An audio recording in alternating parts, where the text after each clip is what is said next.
Hey everyone, Raptor Spank here. Welcome to the Brew on Tap, a short video for deck builders. Here we will cover a niche aspect of deck building by debating a certain package of choices. This episode was inspired by my first game of Masters this season when I ran into a Noxus Piltover burn deck. I knew the game would be easy when my opponent led off with a Legion Rearguard. So let's talk about the Noxus 1-drops and when you should or should not include each one. Let's lead off with one of the best ones, Precious Pet. Precious Pet is a 2/1 spider with Fearsome.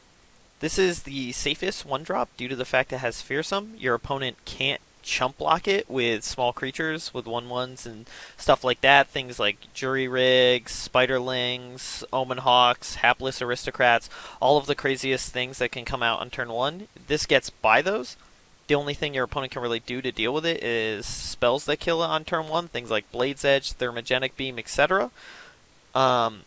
This basically gives it the highest guaranteed damage of other Noxus 1-drops because of the fact that it can't be blocked, so that forces 2 damage through. The Spider type makes it the best choice in Elise decks, or any Spider-centric deck that's going to be pumping your Spiders, stuff that has like Brood Awakening in it, for example, or Frenzied Skitterer, and it becomes much less useful after turn 3. This is usually the point at which big creatures start coming down from your opponent.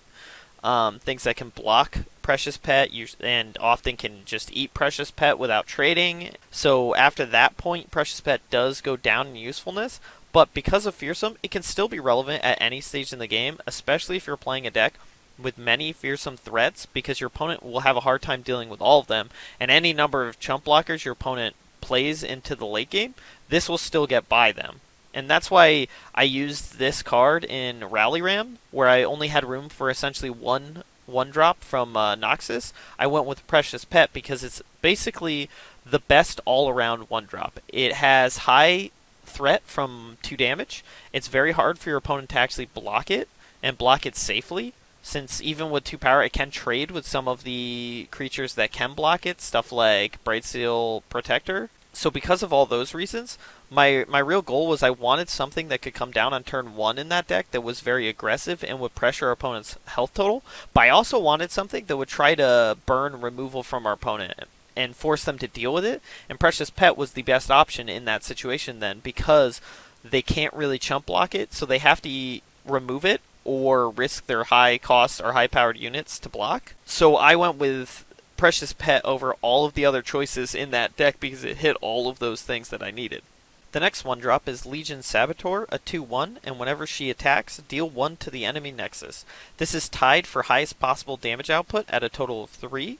The Sabotage skill guarantees damage through blockers, since even if they block, they'll still take the 1. The only way that they don't is if they use something extremely costly like Deny to cancel the skill. It's great in decks that benefit from Plunder because of this, since even if they do get blockers out, you can still force that 1 damage through, which will then trigger Plunder, and then you can get all of your Plunder payoffs from that. It's also the best 1-drop for a Swain deck because while it is a very low amount, Sabotage does still contribute towards your Swain level up. It's also great when there's very few chump blockers in the meta, since if it can't be blocked, if they don't have an answer on turn 1, this is a full 3 damage, and it can provide one of the fastest wins in the game if you are running a bunch of these and you play like Saboteur, Saboteur, Saboteur. That's potentially, if you're on attack turn 1, turn 3, that's an entire 12 points of damage, which puts your opponent at 8 on turn 3, assuming you don't play a 3-drop and they don't play a blocker. So it is one of the most aggressive 1-drops that's also got a certain amount of safety from guaranteed damage. Next up is Draven's Biggest Fan, a 2/1, and when summoned, move Draven to the top of your deck if he's not already in hand or on the board. This is a great 1-drop in a Draven deck since it provides consistency. It guarantees that you are going to have that powerful turn 3 play.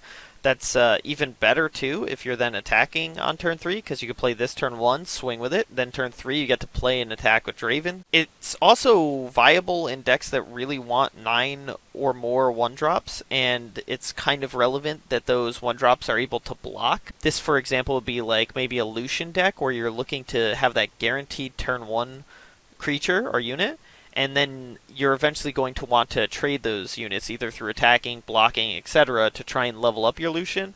He could be viable in that even if you're not running Draven, but otherwise you basically only want to play this card if you are going to run Draven, because he's really bad into chump blocks or turn 1 removal, since he has no way to guarantee damage through, so you'd be better off with Saboteur or Precious Pet, unless you're running Draven, in which case the deck consistency does make this probably the best choice.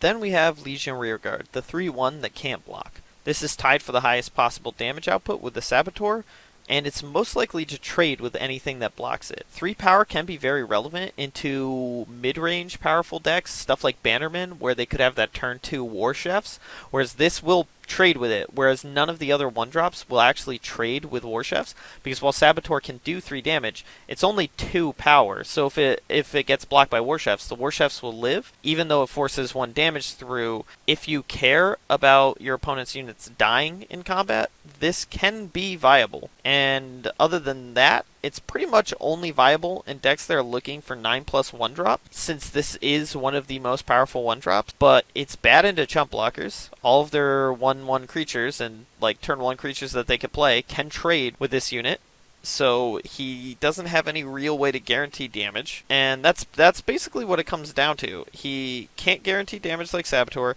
he's not hard to block like Precious Pet, and there's no deck manipulation or increased consistency like you get with Draven's Biggest Fan, so that pushes him down to at best your 3rd or 4th choice. If you want 9 or more 1-drops and the other region that you're pairing Noxus with is extremely weak with their 1-drops, then you could justify running Rearguard instead of something like Draven's Biggest Fan. But I mean, like, it's a really narrow situation which you want it, because then you want 9 or more 1-drops and you don't have Draven in the deck, and there's no good 1-drops or no better 1-drops in the other region than Rearguard. So he's not really viable into most decks. However, last and most certainly least is Affectionate Poro, the 1/1 Poro with Challenger.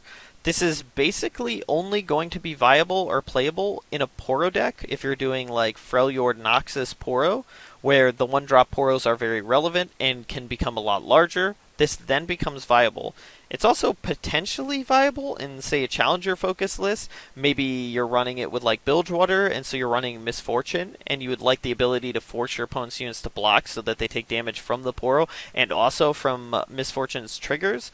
But otherwise, this is basically completely worthless. It's really bad to chump blocks. It has no way to guarantee damage. It's not hard to block. It doesn't provide deck consistency. And it has the lowest damage output of all the 1-drops, since if this Poro goes unblocked, the most it's going to do is 1 damage to your opponent, which Saboteur can do while being blocked, let alone the fact that she can put out way more damage if she's not blocked. And because it only has 1 power, it means it's really unlikely to trade with the target, unless it is a 1/1, but like even some of the other 1-drops like Pool Shark will live through blocking this. So it's extremely weak. It's really only good when turn 1 Challenger is necessary, and in most of those cases, you'd rather just have Blade's Edge, since Blade's Edge has better late game or better top decking, since you can always point at the opponent's Nexus and that'll steal you some games.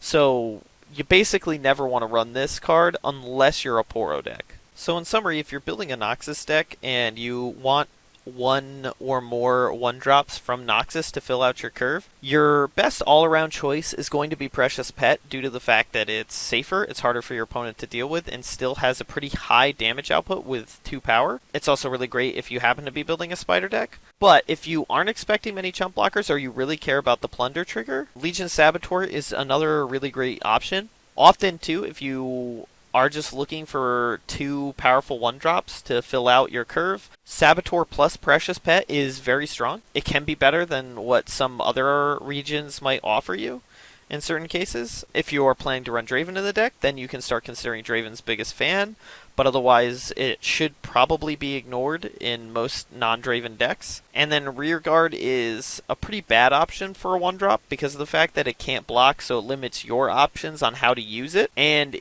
it's very easy and gives your opponent a ton of options in order to deal with it, whether playing a 1-drop themselves or using spells on turn 1. And then Affectionate Poro, you basically don't want to use. Unless you're building a Poro deck, you should just stay away from that card. But just keep these things in mind if you are going to build a deck with Noxus. If you can really only afford to put one drop from Noxus in your deck, but you need it for your curve, then your best choices are going to be either Precious Pet or Saboteur into 90% of the decks you could build. I hope this little analysis of the 1-drops in Noxus can help any deck builders out there who are trying to figure out which 1-drops they should include in their Noxus list and weighing all the different pros and cons of each. And let me know if you like this kind of video and want to see more of it, or let me know if you have any other topics you want me to cover in this show. So, thanks for watching the video. If you enjoyed the video, leave a like and subscribe for more videos just like it.